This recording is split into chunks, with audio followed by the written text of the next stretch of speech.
a tropical paradise. But here, in the summer of 1944, a fierce and decisive battle of World War II was fought. On this small, rugged island, an island called Saipan.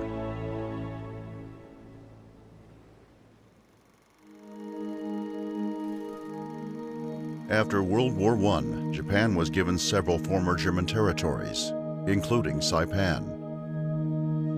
The empire eventually converted Saipan into a thriving agricultural colony. Despite Japan's international success, its leadership felt restricted by a lack of natural resources on the home island and space for its growing population. Through a series of extremely brutal campaigns, Japan invaded its neighbors for resources. In protest to these invasions, the United States embargoed scrap metal and crude oil, forcing Japan to look further south for fuel and materials. To get fuel and materials to the Japanese mainland, they would need to pass through the trade route of the U.S.-controlled Philippines. In order for this Japanese plan to work, Japan would need to stall the American Navy at Pearl Harbor, the hub of American might in the Pacific. December 7th, 1941, Japan launches a surprise attack. America's fleet is wounded and sunk to the shallows of Pearl Harbor. Hours later, with a weakened military presence, Japan attacked the Philippines, Guam, Wake Island, and many others, kicking off a prolonged invasion into the South Pacific. The United States declares war against Japan. American aircraft carriers were thrust into the Pacific, and eventually battleships were resurrected from the bottom of Pearl Harbor. At home, factory production accelerated. More tanks, more guns, more shells. All to gain control of a string of islands leading to mainland Japan. After 2 years of grinding toward Japan, Americans finally reached the Mariana Islands, Guam, Tinian, and Saipan. American strategists knew Saipan was different. They wanted to use B-29 bombers to strike Japan from the air, but the fuel tanks on these planes gave them a limited range of 1,500 miles. Saipan was within range and also had terrain suitable for runways. If the island could be captured, American forces could strike the Japanese mainland at will. The only obstacle? 30,000 Japanese troops entrenched at Saipan who knew the strategic importance of the island and were determined to never let it fall. Separate from the Japanese military was the indigenous Chamorro and Carolinian population, along with thousands of Japanese, Okinawan, and Korean civilians. Before the invasion of Saipan, it was very peaceful here. Everybody helped one another in those days. I liked the Japanese before the war because they treated us like people. But as the war got close, their attitude changed. After what happened to my father, I became afraid of the Japanese soldiers. Nothing could prepare the people of Saipan for the battle-hardened American fleet coming from across the Pacific. For over 4 days, multiple waves of aerial attacks were hoped to break Japanese defenses carved into the limestone. 2 days later, naval gunners took over. The lives of men who would invade 3 days from now hanging in the balance. On the success of this barrage depended the fate of our Marine divisions.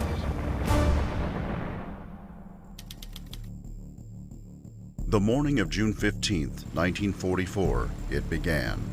Troops of the 2nd and 4th Marine Divisions piled into amphibious vehicles to assault a 4-mile beach under a barrage of Japanese mortar and artillery fire. The fighting was bloody and many Marines died on the beaches. In minutes, 8,000 Marines dug into the beach, and by late afternoon, the total was 20,000. Japanese troops fought so fiercely that it took the Americans 3 days to reach the first day's objective. Through a coordinated attack with the 27th Infantry Division, Americans captured Aslito Airfield, a runway that could be lengthened for American bombers.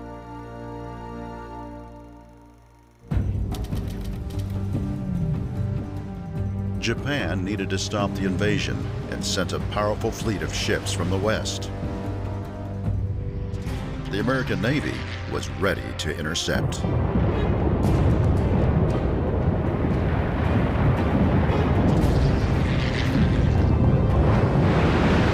Over 400 Japanese planes were shot down in the largest air battle of the entire war. The Japanese plan to stop the American invasion had failed.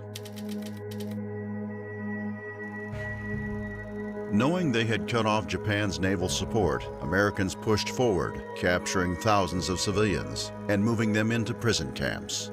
When the Americans captured us, they treated our wounds on the spot. They gave us water, and when I saw one of them had a rosary around his neck, we figured they were good guys. U.S. forces were taking the island, and the capital city of Garapan was finally within reach.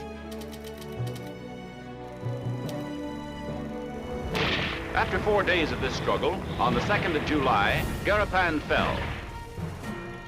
After losing the capital city of Garapan, Japanese troops were pushed to the northern tip of Saipan, with only cliffs at their back.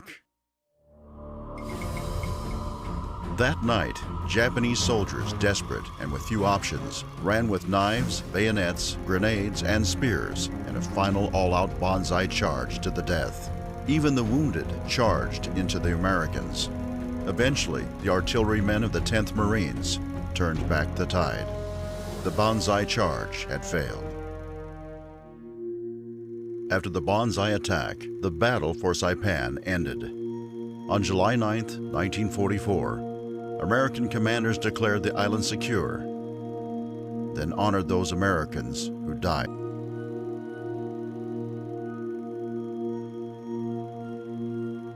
Marines were shocked by the tragedy that followed.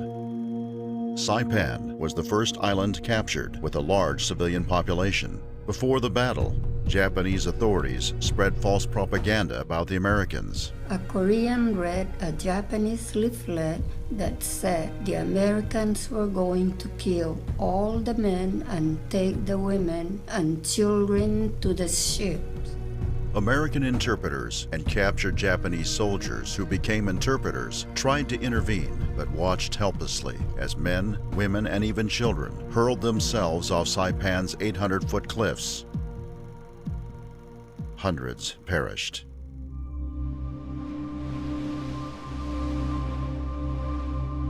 The 25-day battle for Saipan resulted in heavy civilian casualties and was one of the costliest conflicts of the war.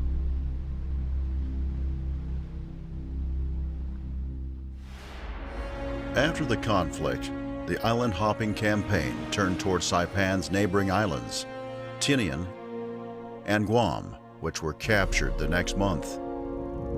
Now, the Mariana Islands were in American hands. Using the new runways on Tinian, Guam, and Saipan, American B-29s were able to strike Japan.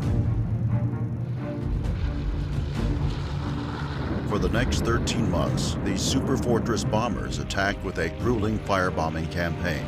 As the bombings continued, it became clear that Japan may never surrender. Strategists had seen the fierce Japanese resistance during the battle for Saipan and knew 1 million Americans could perish in a beach assault of the Japanese home islands. The United States was out of traditional options. August 6, 1945. The United States implemented a new plan. A B-29, the Enola Gay, took off from Saipan's neighboring island, Tinian.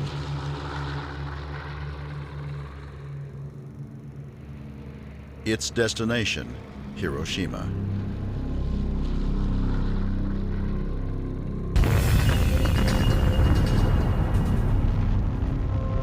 It dropped the first atomic bomb, marking the beginning of the end of the war in the Pacific. Today, the tropical landscape of Saipan is peaceful.